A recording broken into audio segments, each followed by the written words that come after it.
Hey guys, in this video we're going to show you how to do a forward inside rocker turn. This is taken from a difficult turn course I'm in the process of building, so I'd really appreciate you guys jumping in the comments after watching this video to tell me whether you think it would help you, whether you like the concept, or if there's anything else I could improve on to help you with your difficult turns.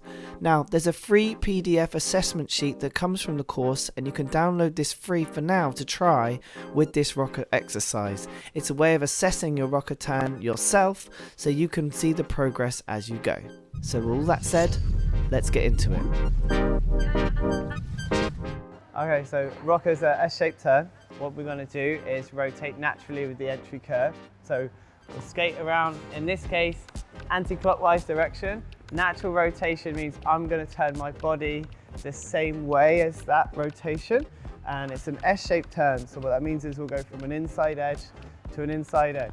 So we wind up naturally, turn naturally, and end up on an S-shaped inside edge, okay? So on the way in, you're gonna have your shoulders facing into the circle, free legs tucked behind toe to heel here, more tension in your shoulders than you'd need for a 3-turn, and then we're gonna counter rotate the shoulders as you rotate your foot to turn S-shape from there to make the S shape.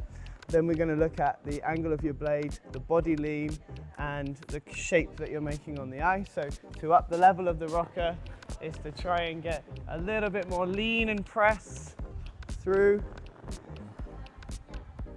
the body lean and the ankle press and the shape of the rocker. Here's a pause and go lesson for your forward inside rockers. So the first thing we need to do is try and get you to feel the rock forward of your blade, keeping the edge. So this rocker goes from inside edge to inside edge. As you can start with this kind of like a half back pivot feeling, but going from inside edge to inside edge.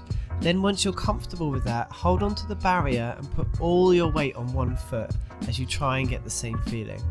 Pause it there and have a go. Here's a few key points to consider now you've had a try. When you're doing the rock, try and go edge to edge, not flat turn and then back to the inside edge. That's a very common error. You should be able to do this easily on one foot holding the barrier. So if you're comfortable with that, have another go with no hands at all. It doesn't need to be a lot of inside edge, it's just enough for you to feel the pressure towards the inside of your foot. So the big toe side pressing down just slightly as you do the rock.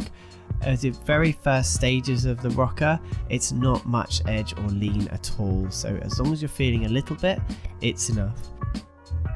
Step 2. This is called the shark fin. We're going to do this on 2 feet. Have a look at this drawing.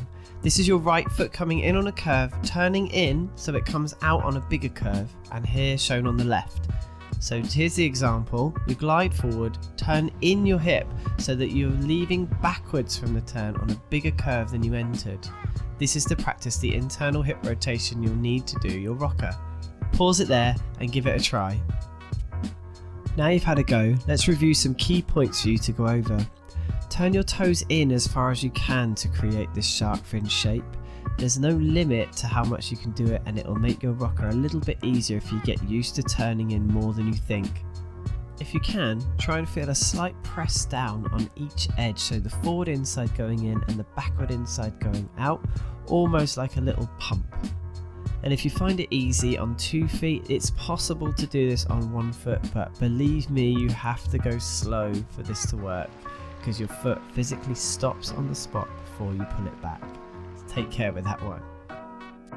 Step 3. The correct entry edge for your shoulder and free leg positions. There are variables of these, but these are the most common. So we want your shoulders facing inward towards the middle of the circle and your free leg tucked behind the heel of your skating foot. And make sure you try it on both feet as well. You should feel a reasonable amount of tension from your twist, making sure it comes from your shoulders and you can feel that tension in your spine. Pause it there and give it a go. Okay, step 4. This is your progressive rockers marked from 1 to 8 using the assessment sheet that you printed off earlier in the course. Grab yourself a hockey line for this one. So we're going in with the entry edge position, shoulders facing in, free leg on the heel, turning naturally with the turn, so in this case towards the line, and your shoulders and your hip rotation should counter rotate at the same time for a rocker. This is the shark fin hip rotation that you felt earlier. At the low levels, don't worry too much about pressing inside to inside. You start this on a very shallow curve, almost a straight line for 1 point. This one's slightly more, so we can give it maybe 2 points. Use the guide on your assessment sheet to help you measure your progress as you go. And also take note of all the errors. Don't forget, if you haven't seen it already, to check out the errors video. So score these from 1 to 8, and even if you're nowhere near 8 just yet, it's absolutely fine. You can build up and work towards that.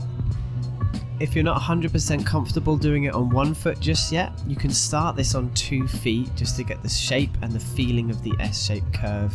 If you need more help with your rocker, there's a separate video for this at the end of the rocker section where we really break it down into much more detail. Pause it there and try it out, see what score you get.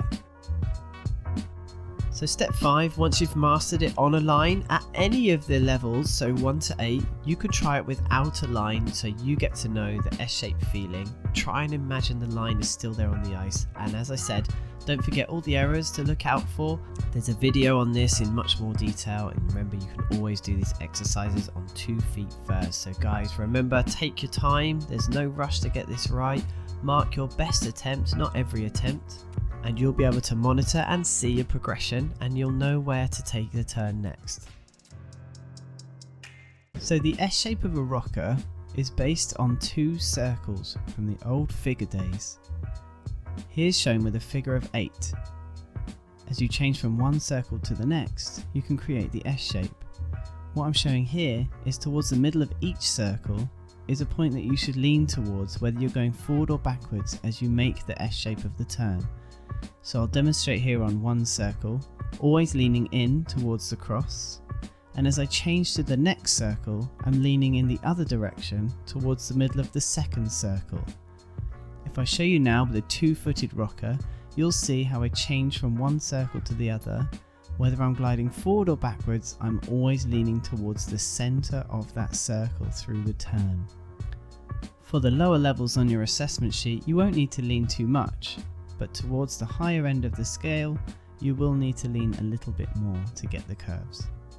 The exit of the turn, creating enough twist to hold your exit edge. Now, the leading arm is the arm that is leading the way, whether you're forward or backwards, it's the one in the front of the direction of travel.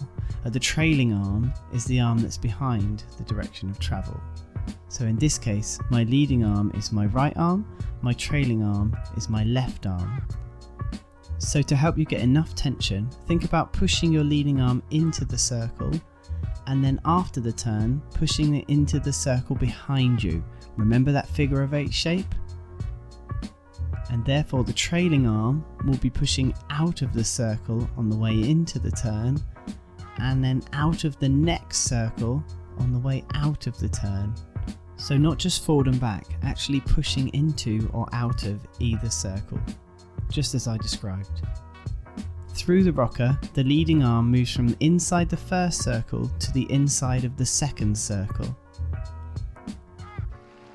and the trailing arm moves from outside of the first circle to outside of the second circle to help you create enough tension to hold the exit edge. Okay, let's talk about the knee action needed through your rockers.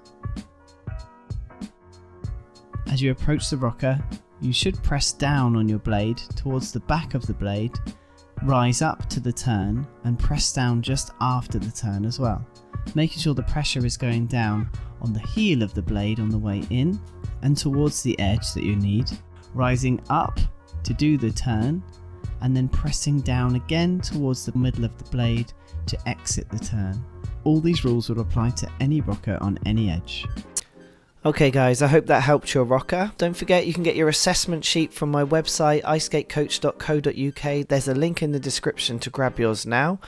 And once you get that sheet, here's a little bit of advice. You've got 2 sides. The mark from 1 to 10 on your rocker is how deep the edges are, and then there's some errors that might crop up as well. So you pop your date in, the edge that you did, you mark your rocker, say this one for example is a 4, but perhaps I had a little toe scrape, so it's going to take my score to a 3. So for each error you -1 off the score. Now it is up to you. I would perhaps only mark your best attempts, but if you've got time and you want to mark every single attempt, be my guest. And guys, remember this is a trial for a course that's in creation, so I'm really keen to get some feedback, any suggestions. If you love the idea, we're going to cover all 50 difficult turns across singles and the ice dance. So it's going to be a very thorough, in-depth course, and I think it's a course that would save a lot of coaching time, because there are certain things in skating that there's just so much information to take in. It would cost you a fortune in lessons to go through all 50 turns with a coach. So having a course like this will help you understand the basic rules to each turn and how to execute them and how to assess them yourself, so that you can then take them back to your coach, who can just tweak and tidy up the little bits at the end, so you're really happy with all the difficult turns that you need. Or perhaps if you want to conquer all 50, that can be on your radar as well. Guys, thank you so much for watching. Don't forget to like and subscribe, and we'll see you in the next video.